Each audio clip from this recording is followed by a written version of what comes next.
우리에게 주시는 하나님의 말씀은 누가복음 8장 9절에서 15절까지 말씀입니다. 누가복음 8장 9절에서 15절까지의 말씀입니다. 우리 함께 한 절씩 교독하겠습니다. 제가 먼저 보겠습니다. 제자들이 이 비유의 뜻을 물으니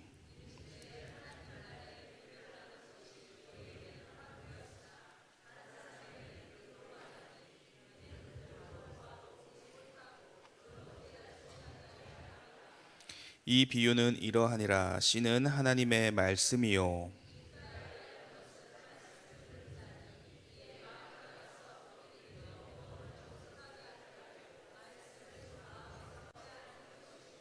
바위 위에 있다는 것은 말씀을 들을 때에 기쁨으로 받으나 뿌리가 없어 잠깐 믿다가 시련을 당할 때에 배반하는 자요.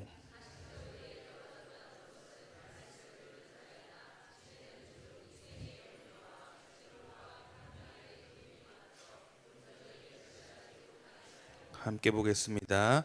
좋은 땅에 있다는 것은 착하고 좋은 마음으로 말씀을 듣고 지키어 인내로 결실하는 자니라.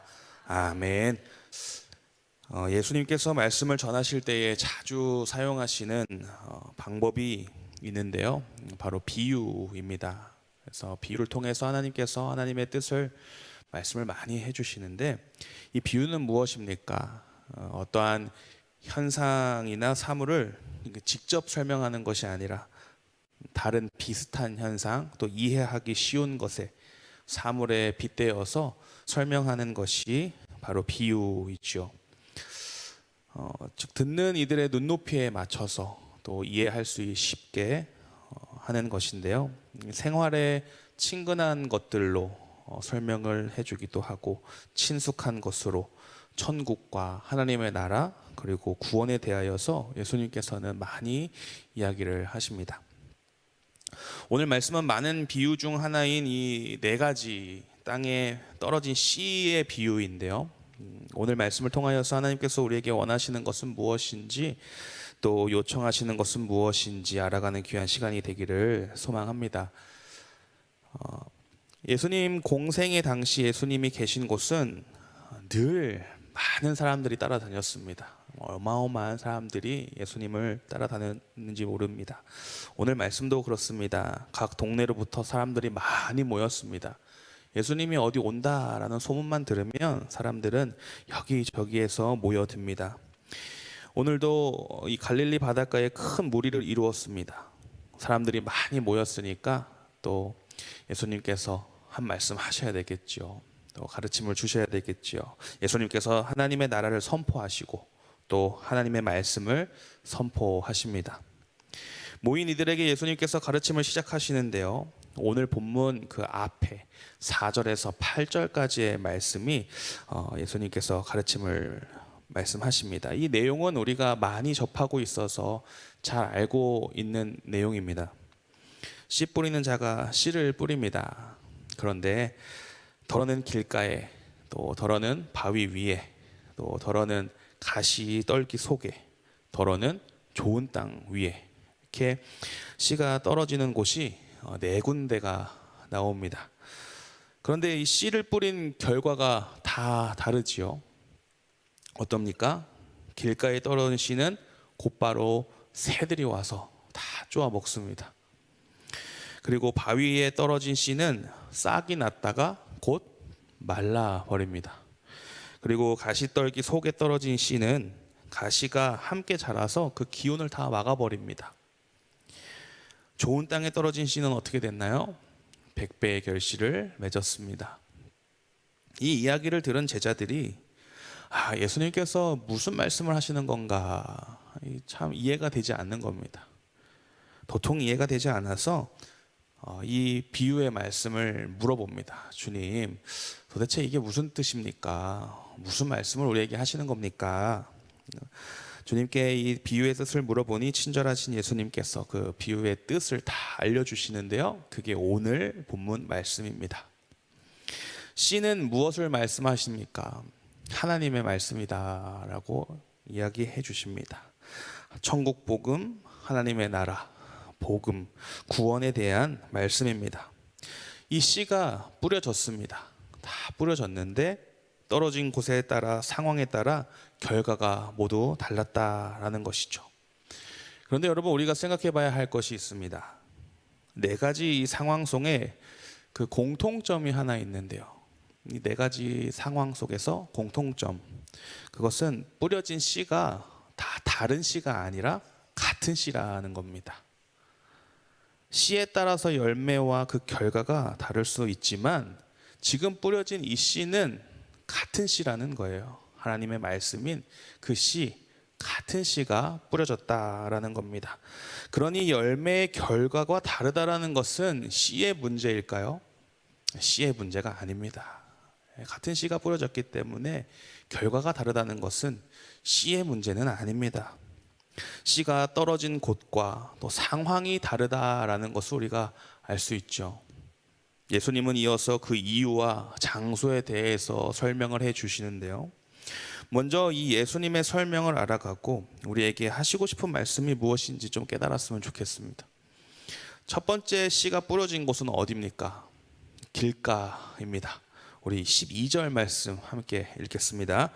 길가에 있다는 것은 말씀을 들은 자니 이에 마귀가 가서 그들이 믿어 구원을 얻지 못하게 하려고 하나님의 말씀을 그 마음에서 빼앗는 것이요. 길가가 어디입니까? 우리에게 조금 익숙하게 설명을 하면요, 이 논두렁 생각해 보시면 될 것 같아요. 그래서 이 사람들이 걷는 딱딱한 길을 말합니다.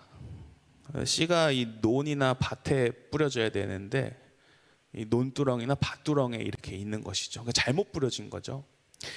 논두렁에 씨가 떨어졌으니 어떻게 되겠습니까?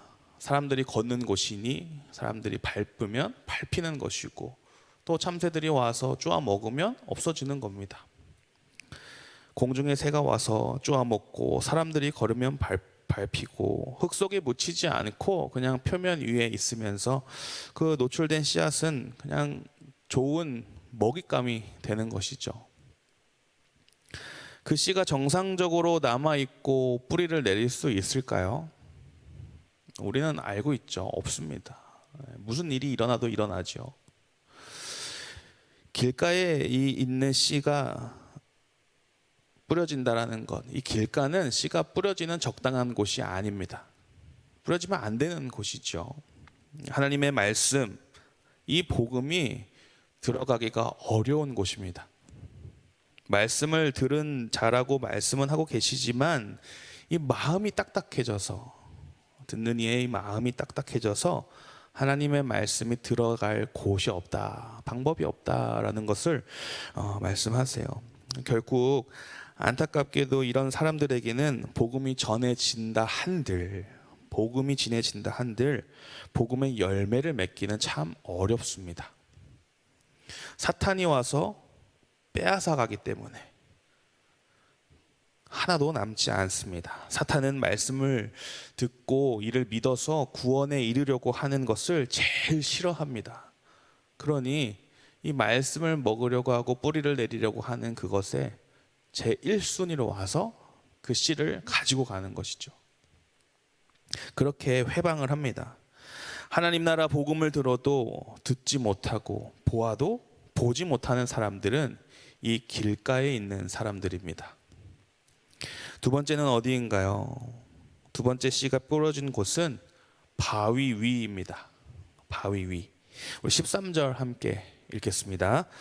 바위 위에 있다는 것은 말씀을 들을 때에 기쁨으로 받으나 뿌리가 없어 잠깐 믿다가 시련을 당할 때에 배반하는 자요.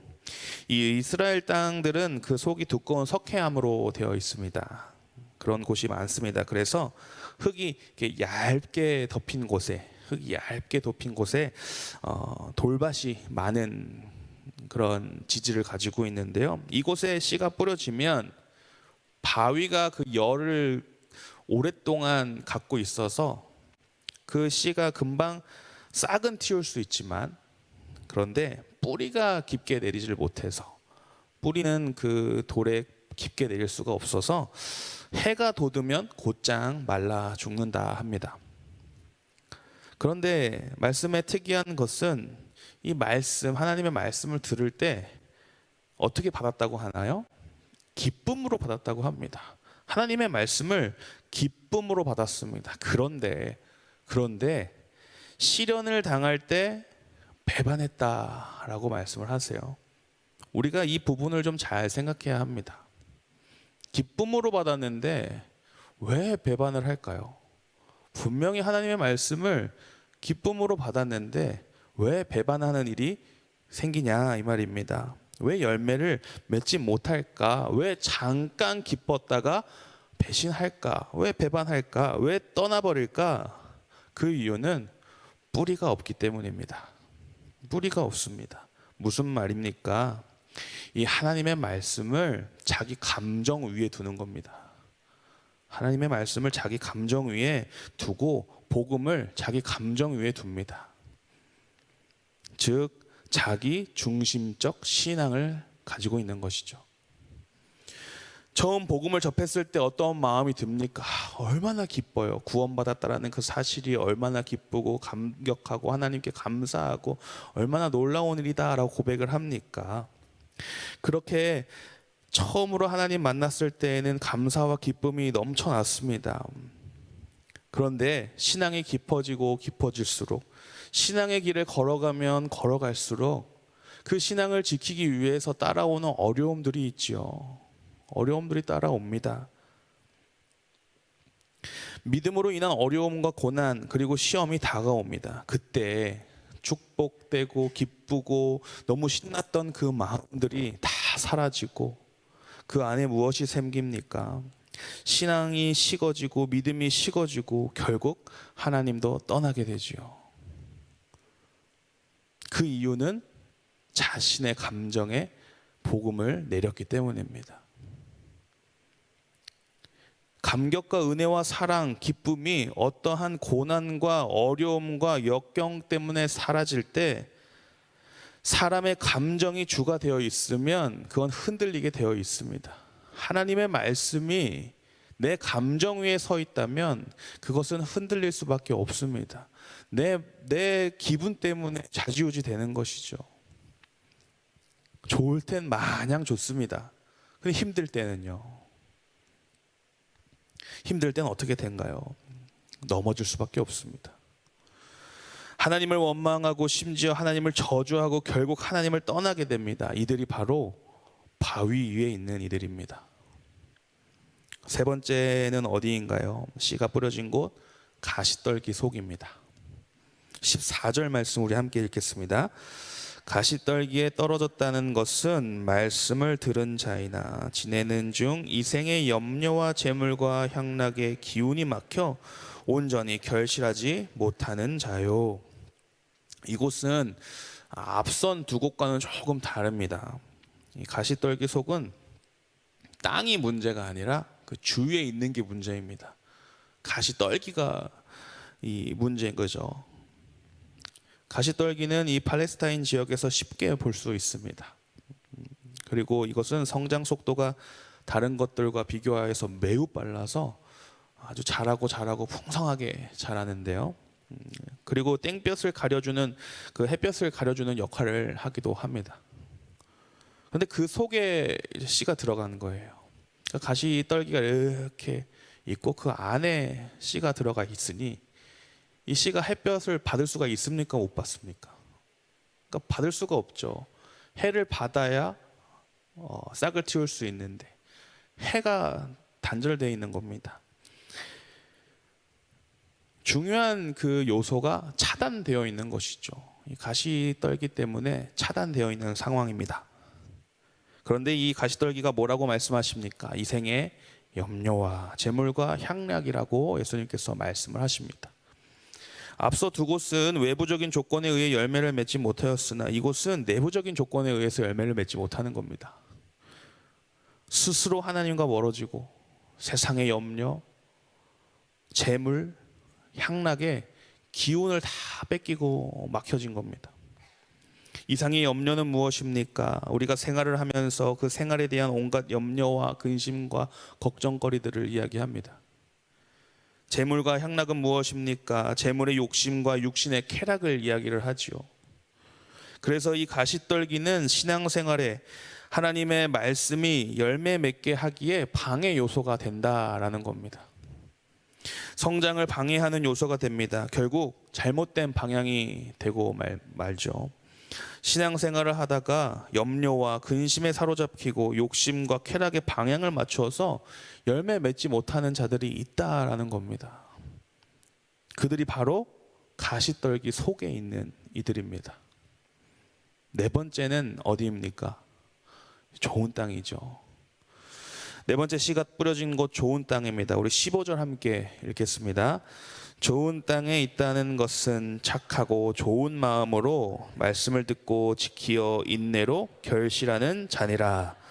착하고 좋은 땅은 결실을 맺는다라고 말씀을 하셨습니다. 착하고 좋은 마음은 도덕적인 이야기를 하는 게 아니에요. 상태를 이야기합니다. 착하고라는 이 원어의 의미를 보면 그 의미는 지혜나 의로움 등을 획득하는 데에서 열심을 내는 그 태도를 묘사하는 것입니다. 좋은 마음은 이 좋은은 선하고 유익한 것을 위하여 불필요한 것들을 다 포기할 줄 안다라는 뜻입니다. 그러니까 불필요한 것들을 다 제하는 그 모습이 좋은 거다라는 것이죠. 결국 이 두 단어 모두 하나님의 말씀을 겸손한 마음으로 수용한다는 의미를 강조하는 이야기입니다. 하나님의 말씀을 받아들이기 위해서 겸손한 마음으로, 하나님의 말씀을 듣기 위해서 겸손한 마음으로 열심히 인내하고 결실에 대한 소망으로 성숙해지는 사람들, 그 사람들이 바로 이들입니다. 이렇게 네 가지의 땅에 뿌려진 씨, 그 비유를 우리가 살펴보았는데요. 그럼 이 비유를 하나님께서 왜 우리에게 말씀을 통해서 알려주셨을까? 왜 무엇을 우리에게 요청하시는 것일까? 라고 생각을 해볼 때에 이 네 종류의 땅은 각기 하나님의 말씀을 대하는 사람들의 다양한 이 마음 상태를 이야기를 합니다. 하나님의 말씀은 변함이 없습니다. 동일한 씨라고 했잖아요. 하나님의 말씀은 변함이 없습니다. 씨 뿌리는 자도 동일하고요. 그 씨도 동일합니다. 하나님의 말씀은 변함없는 하나님의 말씀이며 그 말씀을 전하는 자도 동일합니다. 그러니 그 말씀으로 열매를 맺으려면 그 말씀을 대하는 사람의 태도가 중요하다라는 것이죠. 하나님 그 은혜로 우리 모두에게 같은 말씀을 주셨습니다. 우리 모두에게 다 같은 말씀을 주셨습니다. 같은 하나님께서, 동일한 하나님께서 동일한 말씀을 우리에게 다 주셨습니다. 그리고 모든 사람이 그것을 다 들었습니다. 12절 보시면요, 길가에서도 들었고요, 13절 바위 위에서도 기쁨으로 들었고요, 14절 가시떨기에서도 들었습니다. 그러니까 다 들었습니다. 모두 은혜로 하나님의 말씀을 동일하게 들었습니다. 그런데 그 결과는 다 달랐죠. 결국 누구는 풍성히 열매를 맺고 누구는 아무런 열매를 맺지 못한다면 그것은 말씀을 받은 자의 태도 때문이다라는 거예요. 그래서 하나님의 말씀을 대하는 우리들의 태도가 매우 중요하다라는 것을 오늘 말씀을 통해서 우리가 알 수 있습니다. 그렇다면 생각을 해보겠습니다. 내 마음의 현 주소는 어디일까요? 내 마음은 어디입니까? 길가이신가요? 바위 위이신가요? 혹은 가시떨기 속인가요? 아니면 좋은 땅인가요? 혹시 길가에 계십니까? 하나님의 말씀 우리 참 많이 듣습니다. 정말 많이 듣지요. 그리고 묵상도 합니다. 그런데 기억이 나질 않습니다. 우리 주일 말씀 기억나셔요? 네, 나시죠. 네. 오늘 새벽 예배 말씀 기억나십니까? 네, 나셔야죠. 말씀 묵상도 많이 하고 하나님의 말씀도 참 많이 듣는데 결국 기억이 나지 않습니다. 그러면 길가에 있는 마음의 가능성이 큽니다.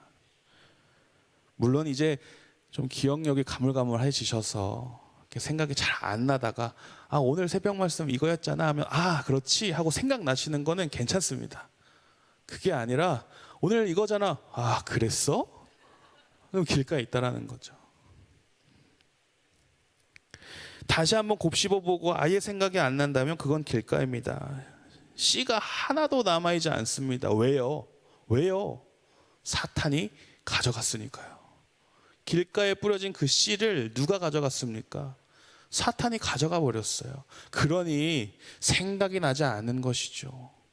불과 몇 시간 전에 들은 그 말씀이 생각이 나지 않습니다.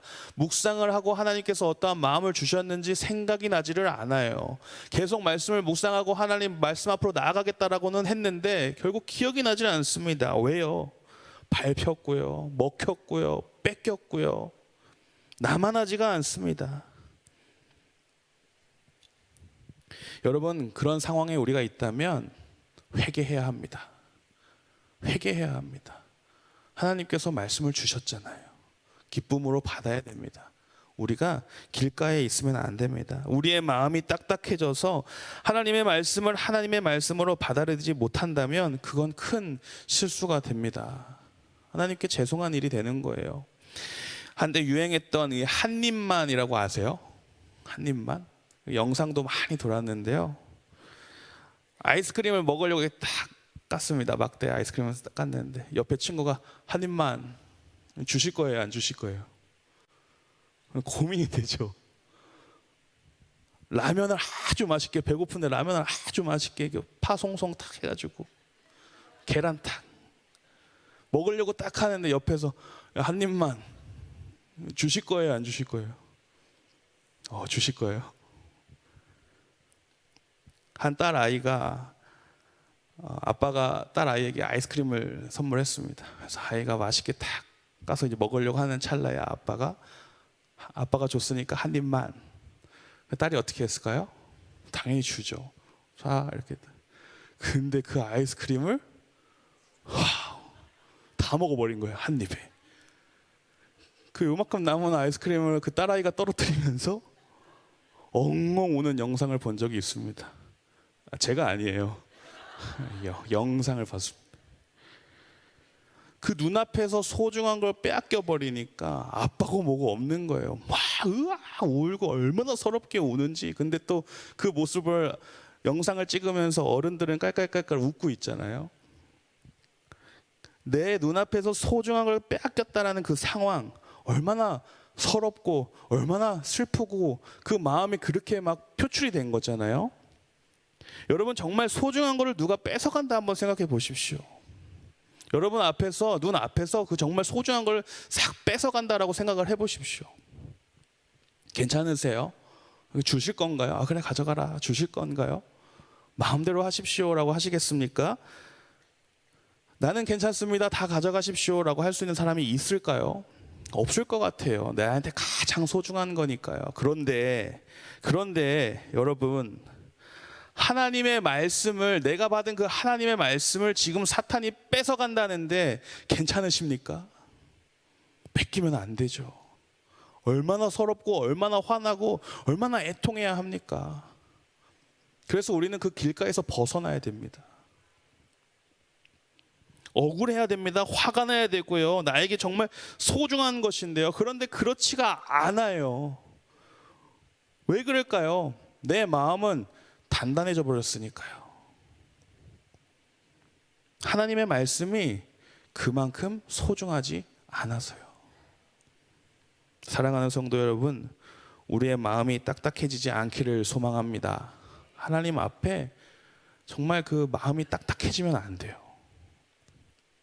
내가 길가에 서 있으면서 논두렁, 밭두렁에 있으면서 마치 밭에 있고 논에 있고 좋은 땅에 있는 씨 마냥 착각하고 있으면 안 됩니다. 날마다 하나님 말씀 앞에 우리가 서면서 내가 있는 곳이 어디인가 생각을 하면서 늘 점검해야 됩니다.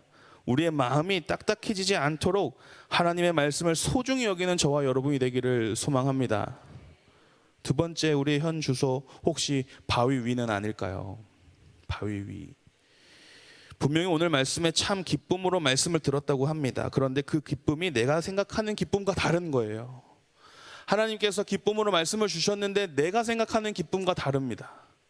하나님께서 은혜를 주셨는데 내가 생각하는 은혜와 다른 거예요. 그러니까요, 흔들려 버려요. 내가 생각하는 것과 다르니까 흔들려 버립니다. 하나님을 믿으면 힘든 일도 없을 줄 알았습니다. 어려운 일도 없을 줄 알았어요. 모든 일이 다 잘 될 줄 알았습니다. 기쁜 일만 있을 줄 알았습니다. 그런데 신앙생활을 하다 보니까 계속 어려움이 있는 거예요. 하나님을 믿는 일에 계속해서 어려움이 생깁니다. 때론 가시밭길 같기도 합니다. 꽃길만 걸을 줄 알았는데 어려움이 너무나도 가득 찹니다. 속상한 일이 계속되고요. 그러니까 우리 안에 있는 연약함이 계속 드러나는 거예요. 그러니까 결국 무너져 버립니다. 그 기쁨은 진짜 기쁨이 아니었던 거죠. 내 생각엔 이래야 할 것 같은데, 내 생각엔 이게 맞는 것 같은데, 이렇게 돼야 할 것 같은데, 하나님의 말씀은 그게 아니니까, 하나님의 말씀은 그렇지 않으니까 흔들려 버리는 겁니다. 그럼 화가 나고 분하고 이 주셨던 기쁨과 은혜와 그 감격과 감동이 다 사라져 버리고 물거품이 되고 마는 것이죠. 그래서 여러분, 신앙생활은요, 감정으로 하는 거 아닙니다. 감정으로 신앙생활 우리 할 수 없습니다. 하나님의 말씀을 감정으로 받아들이는 것 아닙니다. 하나님의 말씀은요, 점점 내려가는 거예요. 무슨 말이냐면요, 하나님의 말씀은 머리로 이해하는 것이 아닙니다. 머리에서 내려가야 돼요. 그럼 내려가면 어디입니까? 마음으로 와야 되는 거죠. 하나님의 말씀은 우리가 머리로 이해하는 것이 절대 아닙니다. 내 마음으로 내려와야 돼요. 머리로 하는 그 지적 동의가 아니라, 이해하는 것이 아니라 머리에서 가슴으로 내려와서 하나님의 그 권위를 마음으로 인정하는 겁니다. 하나님께서 나에게 그 주신 말씀을 마음으로 인정을 하는 거예요. 아, 하나님의 말씀이 맞습니다. 아, 맞구나. 인정하는 겁니다. 머리로 이해해서 맞는 거래 하는 것이 아니라 내 마음에 정말 하나님의 말씀을 품고, 아, 하나님의 말씀이 정말 진실되고 신실한 말씀이구나 인정하는 것이죠. 그리고 더 내려가야 됩니다. 더 내려가면 어딜까요? 발로 가는 거죠. 발로 가면 어떻게 됩니까? 그 말씀 들고 복음 전하러 가는 겁니다. 이제 가는 거예요. 그게 신앙생활입니다, 여러분. 말씀대로 그렇게 살아가는 겁니다. 그게 발로 내려가는 것이죠. 이것이 가장 기초이고요, 쌓여서 뿌리가 되는 겁니다. 하나님의 말씀이 내 안에 뿌리를 내리는 것이죠. 뿌리가 흔들리지 않아야 시련 가운데 넘어지고 무너지지 않습니다. 뿌리가 있어야 됩니다. 하나님의 말씀이 머리에 멈춰 있는 것이 아니라 내 마음으로 인정하고 내 발로 내려서 그 말씀을 삶으로 살아내고 우리 안에 뿌리 내리는 저와 여러분이 되기를 소망합니다. 우리 현주소 세 번째, 혹시 딸기 속은, 그 가시떨기 속은 아닐까요? 가시떨기 속은 아니겠습니까? 세상은 맺어야 할 열매가 권력이다, 재력이다, 명예다, 쾌락이다 라고 외칩니다. 이 네 가지가 전부인 것으로 살아가게끔 만듭니다. 권력과 재력과 명예와 그리고 쾌락이 나쁜 것은 아닙니다. 있어야 되고 필요한 것이죠. 그런데 그것이 최고라고 이야기하는 것이 잘못됐습니다. 그것만이 최고다, 그것을 위하여 살아가라 하는 것이 잘못됐습니다. 정확하게 틀린 것입니다. 하나님은 말씀하십니다. 무엇을 먹을까 무엇을 마실까 염려하지 말아라 라고 말씀을 하세요. 하나님의 나라와 그의 의를 구하라 라고 말씀을 하십니다. 그래야 우리는 열매를 맺게 됩니다. 그런데 세상은 계속 권력을 만들게 하지요. 명예를 갖추게 합니다. 재력을 가지게 하지요. 쾌락을 요청합니다. 이 네 가지를 위해서라면 모든 것을 다 할 수 있는 사람으로 살아가라고 얘기를 합니다. 하나님께서 가르쳐 주신 말씀과는 너무나도 다른 것이죠. 하나님의 나라, 하나님의 복음, 주님의 가르쳐 주심의 그 가르침과는 정반대되는 것들입니다. 하나님의 말씀대로 살아가고자 다짐을 해도 이 가시떨기들 때문에 자꾸만 우리가 발전을 할 수가 없습니다. 열매를 맺을 수가 없습니다. 세상은 정말 묘한 매력이 있죠. 따라가게 됩니다. 까딱하면 따라갑니다. 그 화려함에 눈이 돌아가게 됩니다. 세상의 문화, 하나님을 모르는 곳에 그 자체가 주는 행복이 있습니다. 그 자체가 주는 행복이 있어요. 만족과 쾌락이 있습니다. 그 유혹의 욕심은 그만큼 우리가 벗어나기가 참 어렵다라는 것입니다. 그래서 여러분, 우리는 가시떨기 이 속에서 벗어나야 됩니다. 하나님의 말씀이 나를 조명할 수 있도록 하나님의 말씀을 맡고 있었던 그 가시떨기들을 다 쳐내야 됩니다. 과감히 쳐내야 됩니다. 우리가 해를 받아야 하는 그런 씨앗이 되어야 한다면 계속 쳐내야 하는 것이지요. 가시떨기를 버려버리는 하나님의 말씀으로 나아가는 저와 여러분이 되기를 소망합니다. 그래서 여러분, 우리는 좋은 땅이 되어야 돼요. 좋은 땅이 되어야 합니다. 좋은 땅이 되기를 소망해야 합니다. 그렇다면 방법은 이것입니다. 나의 단단한 마음을 회개하고, 신앙생활이 감정에 치우치지 않게 하고, 방해하는 그 가시떨기들 내치고 나아간다면, 다 자르고 나아간다면 우리는 하나님의 말씀으로 열매 맺는 좋은 땅이 될 줄로 믿습니다. 하나님은 우리가 하나님의 말씀이 잘 새겨지는 좋은 땅이 되기를 원하고 계세요. 이 사실을 기억하는 저와 여러분이 되기를 축복합니다. 길가는요, 갈아엎으면 됩니다. 돌은요, 걷어내면 되지요. 가시 뽑아내면 됩니다. 다 끊어내면 됩니다. 하나님은 오늘도 우리의 마음을 하나님의 방법대로 좋은 땅으로 만들어가고 계십니다. 하나님의 말씀으로 우리가 순종하고 나아간다면 우리는 그때 좋은 땅이 될 줄로 믿습니다. 하나님의 말씀에는 능력이 있습니다. 하나님의 말씀을 그대로 받는 좋은 땅이 되어야 할 줄로 믿습니다. 좋은 땅이 있다는 것, 신앙의 열매, 복음의 열매를 우리가 맺는다라는 것입니다. 오늘 말씀에 뭐라고 하십니까? 바로 말씀을 듣고 지키어 인내하는 것이다 라고 말씀을 하세요. 그러므로 여러분, 우리 말씀을 듣고 지키고 붙들고 끝까지 인내하기를 소망합니다. 그러면 하나님께서 반드시 의심치 않게 열매 맺게 해 주십니다. 좋은 땅의 조건은 이 말씀을 듣고 지키고 인내하는 그 마음이다라는 것 늘 우리가 가슴에 새기고 하나님 앞으로, 하나님 말씀 앞으로 나아가기를 소망합니다. 그렇게 우리의 마음 점검하고 나아가는 저와 여러분이 되기를 축복합니다. 사랑과 은혜가 풍성하신 하나님, 우리 아버지, 오늘 씨 뿌리는 자의 비유를 통해 우리들의 마음을 돌아보게 하시니 감사를 드립니다. 주님, 하나님의 말씀은 언제나 변함없는 생명의 말씀인데 열매를 맺지 못한 이유가 말씀에 있는 것이 아니라 우리의 마음에 있음을 깨닫게 하시니 감사합니다. 우리의 마음을 좋은 땅으로 빚어 주옵소서. 착하고 좋은 마음으로 말씀을 듣게 하시고 들은 말씀을 지키게 하시며 어떤 어려움과 시험 가운데에서도 끝까지 인내하며 풍성한 믿음의 열매를 맺게 하여 주옵소서. 사랑이 많으신 예수 그리스도의 이름으로 기도하옵나이다. 아멘.